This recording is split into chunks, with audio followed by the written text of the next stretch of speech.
بسم الله الرحمن الرحيم. دلوقتي هنتكلم على السبب الرئيسي لوفاة الفنان سمير غانم رحمة الله عليه.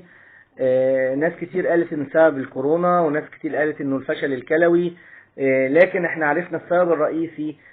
من اخوه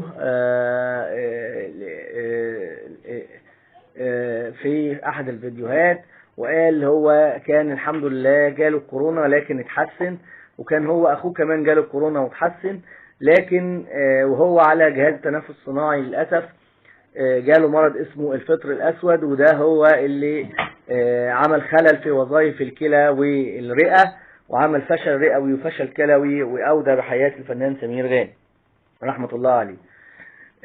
الحقيقة مرض الفطر الأسود ده أول مرة نسمع عنه كان في الهند، وهو عبارة عن فطر من أنواع الفطريات بينشط مع عدم تعقيم مسقات الأكسجين، وأنابيب الأكسجين المفروض تتغسل من تقريبا 3 مرات يوميا، تتعقم كويس، مع طبعا زيادة الحالات ما بتلحقش بعض المستشفيات، أو في إهمال مع بعض المستشفيات الأخرى، وبالتالي بيحصل المرض ده مع ضعاف المناعة اللي هم السن الكبير، واللي عندهم طبعا كورونا، واللي بيعاني بالذات من المرض البول السكري او السكر. وكان الفنان سمير غانم كان بيعاني من مرض السكر رحمة الله عليه، وطبعا كان عنده الكورونا وسنه 84 سنة رحمة الله عليه، فبالتالي أراد ربنا سبحانه وتعالى أن يبتليه بهذا المرض، وعمره ينتهي بهذا المرض رحمة الله عليه.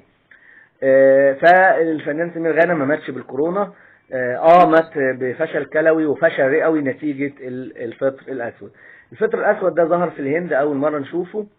وكان أعراضه عبارة عن ضيق في التنفس، التهاب في الجيوب الأنفية، اسودات حوالين الأنف والعين، كحة بدم، خلل في وظائف الكلى، وخلل في وظائف الرئة، وطبعا بيتمكن من ضعاف المناعة بالذات. وأول مشهور يصاب بهذا المرض، أكيد في مصر المرض ده موجود كتير لكن الناس مش مشهورة ومحدش بيقول، لكن تأكدنا من ان الفنان سمير غانم رحمة الله عليه مات بمرض الفطر الأسود، وقلنا ندي نبذة عنه وننفي الشائعات انه مات بمرض الكورونا رحمة الله على أمواتنا وأموات المسلمين جميعا، وربنا يحسن ختامنا جميعا. السلام عليكم ورحمة الله وبركاته.